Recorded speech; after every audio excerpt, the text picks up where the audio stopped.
Assalamu alaikum students, welcome again back to my channel Nursing Ventures. I hope you all are fine. तो कोई नया होगा channel को subscribe करके जाना and press the bell icon so that you can get the notification on time. और हमारा Telegram group या व्हाट्सएप ग्रुप ज्वाइन कर लेना, लिंक डिस्क्रिप्शन में मिल जाएगी। ठीक, और जिन स्टूडेंट्स को काउंसलिंग करानी होगी हमसे, व्हाट्सएप नंबर मैं देता हूँ, यहाँ पे आप व्हाट्सएप पे मैसेज कर लेना। उसके बाद मैं आपको ग्रुप में ऐड करूँगा, ठीक है, जहाँ पे मैं काउंसलिंग की नोटिफिकेशन भेजूँगा तो आपको पता चलेगी वहाँ से कब स्टार्ट हो गई, वरना बहुत सारे स्टूडेंट्स को फिर मिस आउट हो जाती है। ठीक है, तो इसमें आप मैसेज कर लेना। ठीक है, अब यहाँ पे इस वीडियो में क्या बताने वाला हूँ मैं, आपको पता है कि अब रिवाइज्ड प्रोविजनल मेरिट लिस्ट आ चुका है for BSc nursing paramedical technology courses, तो इसीलिए अभी तक इन्होंने काउंसलिंग नहीं की थी। ठीक है, अभी कोई नोटिफिकेशन इसीलिए नहीं आई थी। तो ये क्यों निकला, बहुत सारे स्टूडेंट्स मैसेज कर रहे हैं कि सर हमें टेंशन हो रही है, हमें डिप्रेशन हुआ। ठीक है, क्योंकि किसी स्टूडेंट की रैंक नीचे हुई है, किसी की ऊपर हुई है, तो किसी को यहाँ पे मतलब खुशी मिली है, किसी को यहाँ पे गम मिला है। तो ये सारा किसका ख्याल है, जेके बोपी वालों का। इनको ऐसा मतलब ये मतलब कभी कभार, हर साल तो ये नहीं करते, लेकिन पिछले साल तो इससे पहले किया था आई थिंक। ठीक है, ऐसा बिल्कुल भी नहीं करना चाहिए। ठीक है, इनको ये सिस्टम ही ख़राब है, आपको पता ही है आजकल ये सिस्टम ही ख़राब, जैसे नीट में हुआ, अब बोल रहे कि जो नीट का पेपर है वो भी लीक आउट हुआ है, अब इन्होंने टेलीग्राम बंद किया है। अरे अगर मतलब पेपर लीक हो जाएगा तो कहीं से भी हो सकता है ना, खाली टेलीग्राम है लीकेज के लिए। ठीक है, तो वहाँ पे पेपर जो है कहीं से भी लीक हो सकता है। ठीक, तो जो जेके बोपी वहाँ पे जो एडमिनिस्ट्रेशन है, मतलब घटिया एडमिनिस्ट्रेशन है। ठीक है, मुझे पता है। अब यहाँ पे जो स्टूडेंट्स जिनको अच्छी खासी रैंक थी, ठीक है, उनको तकरीबन 10-15 जो स्टूडेंट्स है वो उनके ऊपर आ गए, अब रैंक 10 to 15, ठीक है, ऊपर आ गई। तो उसकी वजह से मतलब क्या पता उसको कश्मीर में गवर्नमेंट कॉलेज मिलता उससे पहले, अब जम्मू में मिले जहाँ वो चाहता या चाहती नहीं है। ठीक, या क्या पता उन पॉइंट्स पे उसको, उस रैंक पे उसको गवर्नमेंट कॉलेज मिला लास्ट में, लेकिन अब नहीं मिलेगा। ठीक है, तो बहुत सारे स्टूडेंट्स परेशान है, बहुत सारे मैसेज कर रहे हैं कि सर अब हम क्या करें। ठीक है, इन्होंने क्यों निकाला अब रिवाइजन। देखो रीज़न ये है कि कुछ स्टूडेंट जब मेरिट लिस्ट निकला, मुझे बहुत सारों ने मैसेज की। ठीक है, बोला कि हमें जो मार्क्स आ रहे हैं, जब उन्होंने की चेक किया है, ठीक है, जब उन्होंने की चेक किया है तो जो उनको पॉइंट्स आ रहे थे, ठीक है, फॉर एग्जांपल किसी को 100 पॉइंट्स आ रहे हैं, लेकिन जब मेरिट लिस्ट निकला उनको कम आ रहे हैं, लाइक 2-3 मार्क्स, किसी को 10 मार्क्स कम, किसी को 5 मार्क्स कम आ रहे थे, किसी को 6 मार्क्स कम, किसी को 4 मार्क्स कम।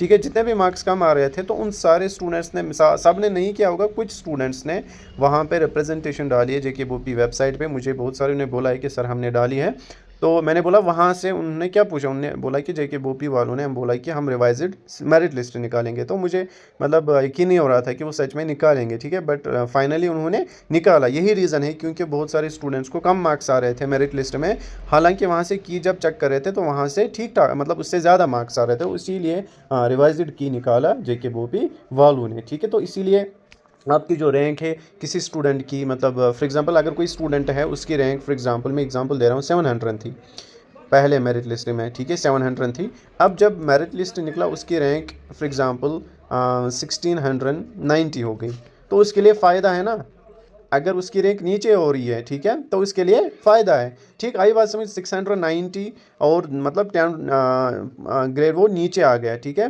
पहले 700 थी, अब क्या है 690। बट अगर कोई स्टूडेंट है उसको 1710 थी, ठीक है, अब उसको रैंक हुई है 1723। बहुत सारों को ऐसा हुआ है, किसी को 13 मार्क्स मतलब सॉरी 13 रैंक ऊपर हो गया, वो कोई नीचे हो गया 2 रैंक से। ठीक है, कोई 10 रैंक से ऊपर हो गया है। ठीक, अब यहाँ पे देखो 1723, तो इसको नुकसान ही है ना, क्योंकि रैंक ऊपर हुई है, आई बात समझ, नीचे नहीं हुई है, तो इसको समझ लेना। तो इसको नुकसान हुआ है, ऊपर वाले को फ़ायदा हुआ है। ठीक, अब यहाँ पे जिसको नुकसान हुआ है उसको तो टेंशन होगी, जिसको फ़ायदा हुआ है तो उसको तो बिल्कुल भी टेंशन हो, तो खुश हुआ होगा। ठीक है, ये मुझे पता है। अब यहाँ पे मसला है कि जिनको रैंक ऊपर हुई है, मतलब जिनको पहले अच्छी खासी रैंक थी, उसके बाद उनको ऊपर हुई है रैंक, तो उसकी वजह से क्या इफेक्ट पड़ेगा कट ऑफ पे, क्या उनको वही कॉलेज मिलेगा जो उनको मिल सकता था। देखो यहाँ पे मतलब बहुत 1 मार्क्स से 2 मार्क्स से फ़र्क पड़ती है, ये मुझे पता है। ठीक है, क्योंकि मैंने बहुत सारों की काउंसलिंग की है 2-3 साल में। ठीक, मैं हर साल करता हूँ 200-300 स्टूडेंट्स की काउंसलिंग, ऐसा बिल्कुल भी नहीं है, उतना टाइम भी नहीं लगता है उसमें।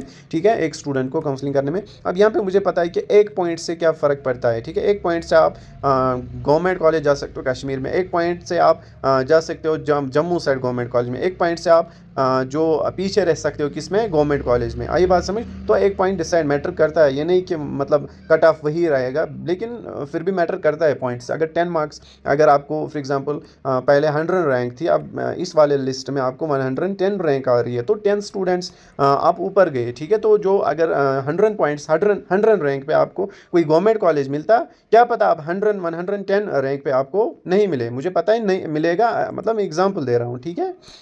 अब यहाँ पे देखो जो आपकी जो काउंसलिंग है, आप इंशाल्लाह आप जल्दी डेफिनेटली स्टार्ट हो जाएगी। अब इन्होंने रिवाइज्ड मेरिट लिस्ट भी निकाला, आज या कल मेरे हिसाब से आनी चाहिए नोटिफिकेशन अब, क्योंकि बहुत ज़्यादा वेट किया हमने, ठीक है। अब यहाँ पे मतलब स्टूडेंट्स बहुत सारे मैसेज कर रहे हैं कि सर क्या उन्होंने बीच में कोई स्टूडेंट्स डाले हैं कि हमारी रैंक इंक्रीज़ हुई है, ठीक है। हमें पहले अच्छी खासी रैंक थी, अब इंक्रीज़ हुई है रैंक, ठीक है। इंक्रीज़ इन द सेंस कि पहले फॉर एग्जांपल क्या मतलब अगर 100 थी तो उसको नीचे आया, फॉर एग्जांपल 90 है अब, तो नीचे आया है, अब आई बात समझ? तो इसी को मैं इंक्रीज़ डिक्रीज़ कह रहा हूँ।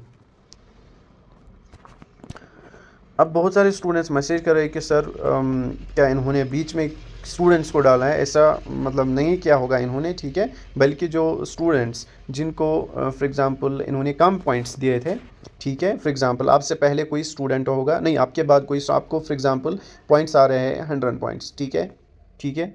उसके बाद आपके बाद जो स्टूडेंट है उसको 99 पॉइंट्स हैं, क्या है 99।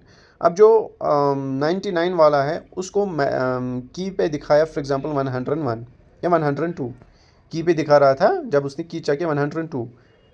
अब मेरिट लिस्ट में क्या आया था, पहले मेरिट लिस्ट में 99, ठीक है। अब वो क्या करेगा, उसने भी डाली होगी फॉर एग्जांपल, 2 मार्क्स मैटर करते हैं, तो वो क्या आएगा, आपसे पहले आएगा ना, अब उसको 102 आएंगे, आप क्या हो 100, तो इसीलिए आपने फिर नीचे आते हो, ठीक है। आई बात समझ? अब यहाँ पे देखो आपकी जो काउंसलिंग है डेफिनेटली जल्दी हो जाएगी इंशाल्लाह। अब यहाँ पे कट ऑफ के बारे में थोड़ा सा मैं बताऊँगा आपको, ठीक है। मैंने देखा पिछले साल के दोनों ये merit list, sorry selection list, ठीक है। अब मैं बता रहा हूँ आपको, पहले मैंने ओपन मेरिट में बहुत बार बोला है, लेकिन फिर भी मैं एक बार यहाँ से फिर से बताऊँगा अच्छे से, ताकि आपको कन्फ्यूजन दूर हो जाए। देखो यहाँ पे मैं जो कट ऑफ है उस पर उतना फ़र्क नहीं पड़ेगा, 1 या 2 पॉइंट फ़र्क पड़ेगा बस, ठीक है। बाकी जो मैंने बोला है वही होगा, ठीक है। और जो स्टूडेंट्स, जिन स्टूडेंट्स को रैंक इधर उधर हुई है, फॉर एग्जांपल किसी को नीचे हुए किसी को ऊपर हुई है, ठीक है, उससे भी उतना फ़र्क नहीं पड़ेगा। बट जिनको ज़्यादा मार्क्स हुए तो उनको फ़र्क पड़ेगा, ठीक है। अगर किसी को 1 या 2 पॉइंट ऊपर या नीचे हुआ है ना, तो उससे उतना ज़्यादा फ़र्क नहीं पड़ेगा। लेकिन अगर किसी स्टूडेंट को 2 3 से ज़्यादा 4 से ज़्यादा पॉइंट्स ऊपर हुआ है नीचे हुआ है, तो उसको बहुत ज़्यादा फ़र्क पड़ने वाला है। तो आप टेंशन नहीं लो बिल्कुल भी, ठीक है, ये होता है, अब क्या ही करें इसमें, ठीक है। बट इनको ऐसा नहीं करना चाहिए, इनको पहले ही मतलब अच्छे से रिजल्ट देखना चाहिए, ठीक है। ये मतलब सिस्टम ख़राब है वो तो आपको पता ही है, ठीक। अब यहाँ पे देखो अगर हम ओपन मेरिट की बात करेंगे, उसके बाद मैं आरबीए के बताऊँ, आरबीए, उसके बाद एससी एसटी का बताऊंगा, उसके बाद मैं ईडब्ल्यूएस का बताऊंगा, उसके बाद ओबीसी सारे कैटेगरी यहाँ पे मैं बताऊंगा अलग अलग करके, ठीक है। अब यहाँ अगर हम फर्स्ट राउंड की बात करेंगे, फर्स्ट राउंड मैंने पिछले आज के वीडियो में बोला था, फिर भी यहाँ पे मैं बताऊँगा फिर से, ताकि आपको कन्फ्यूजन दूर हो जाए। फर्स्ट राउंड की बात करेंगे तो जो बीएससी नर्सिंग होता है ना कश्मीर में, बीएससी नर्सिंग किस रैंक तक कश्मीर में मिलेगा, ठीक, वो मिलेगा 320। इससे पहले मैंने बोला था ओपन मेरिट के लिए बीएससी नर्सिंग। अगर हम जम्मू साइड, ये कश्मीर का है ये जम्मू का, ठीक है वहाँ पे किस रैंक तक मिलेगा, ठीक है, फर्स्ट राउंड में वहाँ पे मिलेगा 750 तक, ठीक है, बीएससी नर्सिंग। अगर हम सेकंड राउंड की बात, नहीं पहले पैरामेडिकल का देखेंगे, कश्मीर में पैरामेडिकल में फर्स्ट राउंड में किस रैंक तक जाएगा, 700 इसी रैंक तक, ठीक है। उसके बाद अगर हम जम्मू साइड देखेंगे वहाँ पे जाएगा 1150 तक, ठीक है। ये मैंने अच्छे से आप देखा, ये फाइनल है, ठीक है। उसके बाद नेक्स्ट अगर हम सेकंड राउंड की बात करेंगे, सेकंड राउंड में बीएससी नर्सिंग कश्मीर में आपको मिलेगा 420 रैंक तक, रैंक 1 से लेके 420, जिनका वो सेफ है कश्मीर में बीएससी नर्सिंग मिलेगा। अब जो जम्मू साइड किस रैंक तक मिलेगा बीएससी नर्सिंग, 850 रैंक तक, ठीक है। उसके बाद अगर हम देखेंगे पैरामेडिकल कश्मीर में किस रैंक तक मिलेगा, 800 रैंक तक, ठीक है, इस बार 850 रैंक तक मिलेगा, ठीक है। और अगर हम सेकंड राउंड की बात करेंगे ओपन मेरिट के लिए, तो किस रैंक तक मिलेगा, यहाँ पे जम्मू साइड वहाँ पे मिलेगा आपको 2500 रैंक तक। ये मैंने पिछले वीडियो में बोला, क्योंकि पिछले साल सेकंड राउंड में जिसकी रैंक 498 ऐसा ही कुछ था, तो उसको मिला था रीनल डायलिसिस जम्मू साइड, कोई कॉलेज मिला था शायद जेएमसी कठवा, ठीक है। तो 2498 उसको मिला, मतलब ऑलमोस्ट 52500, ठीक है, रैंक थी उसकी। लेकिन इस साल फिर भी सीट्स इंक्रीज हुए, फिर भी मैंने 2500 रखा, इससे ऊपर भी मिल सकता है, लेकिन यहाँ पर मैंने 2500 ही रखा, ठीक। उसके बाद ये हो गया ओपन मेरिट का। उसके बाद हम देखेंगे आरबीए। अब यहाँ पे देखो, अब इसको आप थोड़ा सा इंक्रीज़ करो 10 पॉइंट्स, ठीक है, आई बात समझ, मतलब रैंक 10 पॉइंट्स इंक्रीज़ करो। अब यहाँ पे देखो, अगर आरबीए को ओपन मेरिट को 420 मिला, सॉरी 320 मिला, ठीक है, तो जो आरबीए वाले स्टूडेंट्स हैं उनको फर्स्ट राउंड में कश्मीर में किस रैंक तक मिलेगा, ठीक है, एक सेकेंड, 430 रैंक तक, ठीक है, याद रख लेना 430 और 440 रैंक तक, ठीक। ये सेकंड राउंड है, फर्स्ट राउंड में मैं बोलता हूँ, सॉरी, यहाँ पे सेकंड राउंड का है, एक सेकंड में इसको रेज करता हूँ। 350 रैंक तक मिलेगा आरबीए वालों को कश्मीर में, ठीक है। उसके बाद 440 तक मिलेगा सेकंड राउंड में बीएससी नर्सिंग के लिए, ठीक है। अगर हम जम्मू से, ये कश्मीर का, ये बीएससी नर्सिंग के लिए, ठीक है। अगर हम जम्मू साइड बात करेंगे, बीएससी नर्सिंग के लिए फर्स्ट राउंड में मिलेगा, ये फर्स्ट राउंड का है, ये सेकंड का है बीएससी नर्सिंग के लिए। पैरामेडिकल का इसके बाद में बताऊंगा, अभी आरबीए की बात चल रही है, ठीक है। जम्मू साइड मिलेगा अप टू बीएससी नर्सिंग इस साल, सेकंड 900 रैंक तक फर्स्ट राउंड में, सेकंड राउंड में 1000, ठीक है। उसके बाद अगर हम पैरामेडिकल की बात करेंगे, यहाँ पे कश्मीर में आरबीए के लिए किस रैंक तक पैरामेडिकल कोर्स मिल सकता है, ठीक है, 900 रैंक तक, ठीक है। फर्स्ट राउंड में मिलेगा 850 तक, सेकंड राउंड में 900 तक, ठीक है। अगर हम जम्मू साइड बात करेंगे तो पैरामेडिकल किस रैंक तक मिलेगा फर्स्ट राउंड में, अप टू 1500, उसके बाद सेकंड राउंड में अप टू 3500। तो जिन स्टूडेंट्स को अप टू 3500 रैंक है, तो सेफ है गवर्नमेंट कॉलेज मिलेगा, कोई भी कोर्स जम्मू साइड, ठीक है, आई बात समझ। अगर वो लोवेस्ट कोर्स क्यों ना हो, मतलब जिसमें उतना स्कोप नहीं होगा, ठीक। ये हो गया आरबीए का। उसके बाद नेक्स्ट, आई होप कि आपको समझ आ रहा होगा, ओबीसी, ठीक है। पहले हम देखेंगे फर्स्ट राउंड, ये सेकंड राउंड, पहले बीएससी का, बीएससी नर्सिंग, ठीक है। उसके बाद बीएससी, अब ओवरऑल मैं बताऊंगा बीएससी नर्सिंग प्लस पैरामेडिकल, ठीक है। जो फर्स्ट राउंड में ओबीसी स्टूडेंट्स हैं, ठीक है, अगर हम कश्मीर की बात करेंगे, जो ओबीसी स्टूडेंट्स हैं किस रैंक तक कश्मीर में मिल जाएगा, ठीक है, अप टू 1500 रैंक तक, चाहे गवर्नमेंट या बीएससी नर्सिंग, चाहे ये पैरामेडिकल हो, ठीक है। सेकंड राउंड में अप टू 2000। अगर हम जम्मू साइड की बात करेंगे, फर्स्ट राउंड में मिलेगा अप टू 2600 तक, और फिर सेकंड राउंड में 4500, ठीक है, 4500 रैंक तक जिन स्टूडेंट्स को है रैंक, ये रैंक की मैं बात कर रहा हूँ, ठीक है, विद ओबीसी कैटेगरी, तो उनको सेफ है 4500 तक, ठीक है। उसके बाद तीसरा, ये फोर्थ वन कैटेगरी, थर्ड हमने की open merit, RBA and OBC. उसके बाद हम देखेंगे SC ST first, SC and ST first, ST second का कम होता है कट ऑफ, ठीक है, ST second is computer, ST first, ठीक है।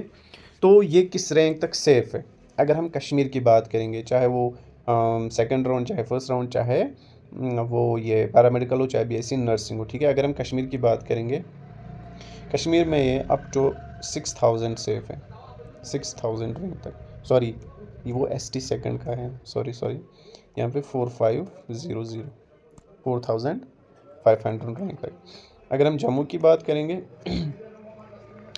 जम्मू में अप टू 6000, ठीक है, 6000 प्लस होगा इस बार, क्योंकि सीट्स इंक्रीज हुई है, तो 6050, एक सेकेंड, 6500 तक, ठीक। उसके बाद अगर हम बात करेंगे एसटी सेकंड, कश्मीर में किस रैंक तक, 6000 रैंक तक, 6K में लिखूँगा, तक सेफ है। अगर हम जम्मू साइड की बात करेंगे तो 10,000 10K रैंक तक सेफ है, एसटी सेकंड की मैं बात कर रहा हूँ। उसके बाद ईडब्ल्यूएस में सीट्स ऐसे ही रहते हैं, ठीक है, ये आपको पता होगा क्योंकि पिछले बार भी ऐसे ही सीट्स रही थी EWS में, ठीक। तो इसमें तो मतलब किसी भी स्टूडेंट को मिलने के चांसेस है, यहाँ पे मैं नहीं बता सकता हूँ। अगर मैं बताऊँ, अगर कश्मीर की मैं बात करूँ, कश्मीर में अप टू 8 के रैंक तक मिल सकता है कश्मीर में गवर्नमेंट कॉलेज। अगर मैं जम्मू साइड बात करूँ तो 12,000 तक, 12 to 13 के तक मिल सकता है, ठीक है। बट फिर भी इसमें सीट्स अगर ऐसे ही रही, पिछले साल तो रही थी ऐसे ही सीट्स हैं EWS की, फिर वो डायरेक्ट एडमिशन के थ्रू फिलअप हुए थे। और यहाँ पे एक फ़ायदा ये है कि अगर कैटेगरी सीट्स ऐसे ही रहते हैं ना, तो फिर वो कन्वर्ट हो जाती है इनटू ओपन मेरिट, ये बात आप याद रख लेना, ठीक है। लेकिन तब होगी जब डायरेक्ट एडमिशन नहीं होंगे, ठीक है, ये बात याद रखना। अगर डायरेक्ट एडमिशन हुए तो फिर वो कन्वर्ट नहीं होंगे, वो फिर एज कैटेगरी ही स्टूडेंट्स को देंगे, ठीक है। आई बात समझ। अब यहाँ पे डायरेक्ट एडमिशन तो होते हैं, वो आपको पता ही है। और यहाँ पे और एक पॉइंट, अगर किसी स्टूडेंट ने ज्यूरिंग जब उन्होंने फॉर्म भरा है, अगर उन्होंने चूज़ किया होगा खाली पैरामेडिकल, नर्सिंग उन्होंने चूज़ नहीं किया होगा, तो उनको नर्सिंग कॉलेज वहाँ पे प्रेफरेंस में कोई भी लिस्ट में नहीं आएगा, ठीक है। जब वो चूज़ करेंगे ना कॉलेज, वहाँ पे खाली पैरामेडिकल का ये कोर्स आएगा, नर्सिंग में कोई कॉलेज नहीं आएगा, ठीक है, ये याद रख लेना। अगर किसी ने नर्सिंग चूज़ किया है लेकिन पैरामेडिकल वहाँ पे टिक नहीं किया है जब उन्होंने फॉर्म भरा है, तो उनको खाली नर्सिंग कॉलेजेस आएंगे, मतलब वो कोर्स जहाँ पे खाली नर्सिंग होती है, पैरामेडिकल वाला कोर्स कोई भी उनको नहीं आएगा, ठीक है। तो दोनों किसको आएंगे, जिन्होंने दोनों को टिक की होगी, नर्सिंग भी प्लस पैरामेडिकल प्लस, मतलब तीनों को, तो उनको तीनों कोर्सेज वहाँ पे दिखेंगे, मतलब सारे कॉलेजेस वहाँ पे दिखेंगे। आई बात समझ। तो ये डाउट्स बहुत सारे स्टूडेंट्स को था, अभी मुझे कुछ स्टूडेंट्स मैसेज कर रहे थे कि तो अगर अभी तक आप लोगों ने मतलब पैरामेडिकल में या नर्सिंग में किसी में से टिक नहीं किया है, तो अभी बोपी ऑफिस विजिट कर सकते हो आप, ठीक है। क्या पता वो वहाँ पे चेंज करेंगे, ठीक है। बोपी ऑफिस बरजुला के पास ही है, ठीक है, वहाँ पे आप विजिट कर सकते हैं, वहाँ पे सारे कोर्सेज को टिक करके रखो, ठीक है, अगर उन्होंने माना, रिक्वेस्ट करो उनको, ठीक है, अगर किसी को ये प्रॉब्लम हो रही है तो। आई होप कि आपको अच्छे से समझ आया होगा। मैं मतलब स्टूडेंट्स को इतने डाउट्स होते हैं ना, मैं क्लियर करना चाहता हूँ, बट फिर भी वही फिर कमेंट्स करते हैं मुझसे, ये ना स्टूडेंट्स जो मैंने वीडियो में बोला है फिर वही कमेंट्स करते हैं रिपीट, मतलब वीडियो नहीं देखते। आप पूरा वीडियो देखो, आपको पूरा क्लियर हो जाएगा इंशाल्लाह, ठीक है। मिलते हैं नेक्स्ट वीडियो में, तब तक के लिए अल्लाह हाफिज़।